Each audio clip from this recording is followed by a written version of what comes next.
Sa pagsisimula ng It's Showtime sa GMA dahil sa nagpuwersa na ang kapamilya at kapuso, isa sa mga kapuso stars na nag-guest ay walang iba kundi ang abot kamay na pangarap lead actress na si Doc Annalyn Jillian Ward.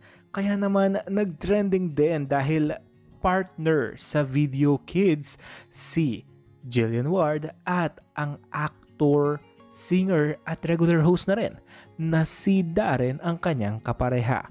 Kaya naman sa kanyang IG account, pinost o ibinahagi sa atin ng aktres na si Jillian ang video na kasama niya si Darren Espanto na grabe din talaga ang chemistry ng dalawang ito. Parang Korean na napaka-cute ng dalawang ito.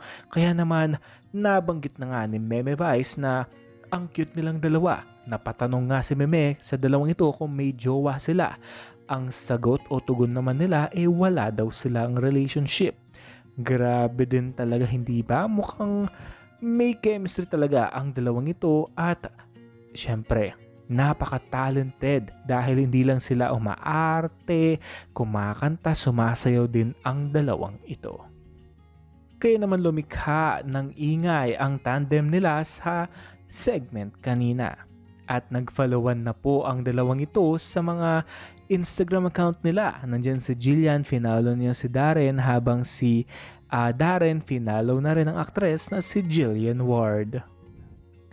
Narito naman, kilig talaga kay Darren at Jillian. My Darrenatics Heart 2 is kinikilig. #Showtime, Sanib Puwersa. Hindi lamang yan dahil sa kanilang mga TikTok accounts, tinatag ang dalawang ito sa mga video na ina-edit ng mga netizens dahil kilig na kilig nga sila.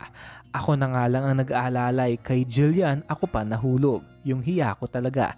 Dahil sa video clip kanina during live episode, inaalalayan niya si Jillian pero sa gilid data ng stage, nahulog si Darren.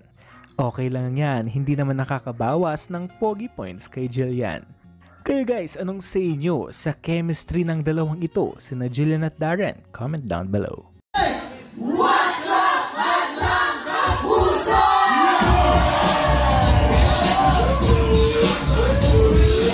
Ang saya. Sino pong better dito? What's up, Madlang Kapuso? What's up, Madlang Kapuso?